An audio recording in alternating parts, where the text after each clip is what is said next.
And we have with us in studio Arthur Ling, member of the Family Life Education Expert Panel.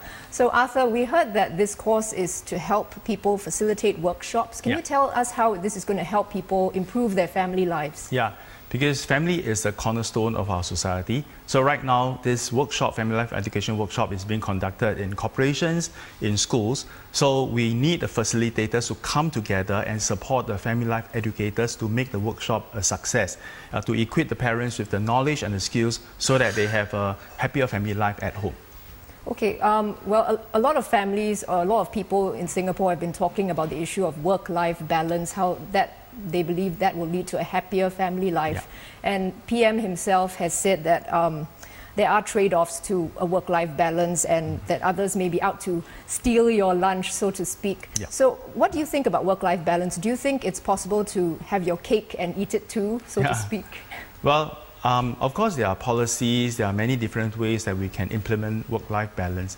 But I think from where I am as a family life educator, I think the individual responsibility is very important in terms of how I place my priority, in terms of how I can be the cause in the matter, in terms of how I make my decision about how I want to spend time with my family. I think this will be very important. And one of the things that the corporations can consider is to bring the family life education personal work-life effectiveness workshop to the workplace so that the employee can participate and learn how they can manage their work-life balance and how they can have a better relationship with their spouse and the children. And I think with a happier employee, I'm quite sure that you can create a better workforce in our corporations.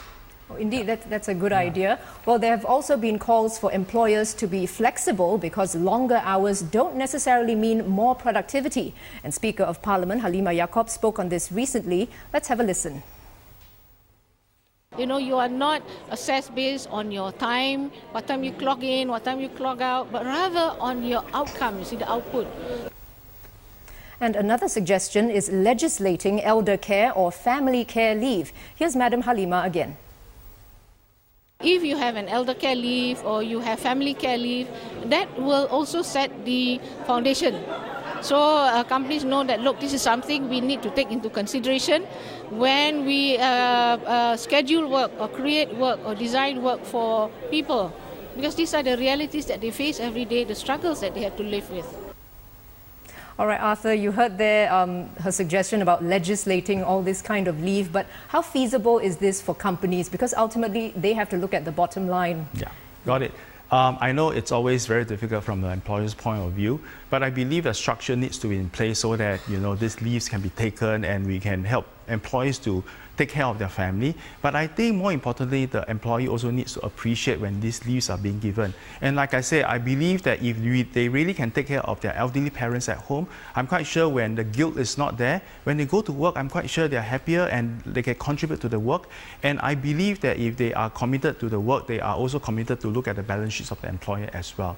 So I think that's the way we go. I think there's no perfect solution, but I think let's see how we can make a family a better place so that in the end, we also want to contribute to the workforce. And with that, you know, with a good family man and then a good worker, I think everybody is a win-win situation in that sense. So you don't think it's a good idea to make it the law that you have to give your employees leave? Yeah, I don't see why we can't do that. In fact, I think, like I said, the structure is very important if we have the law. But like I said, the rationale behind that is also important so that with the understanding, when you implement the law, everybody can understand where it's coming from.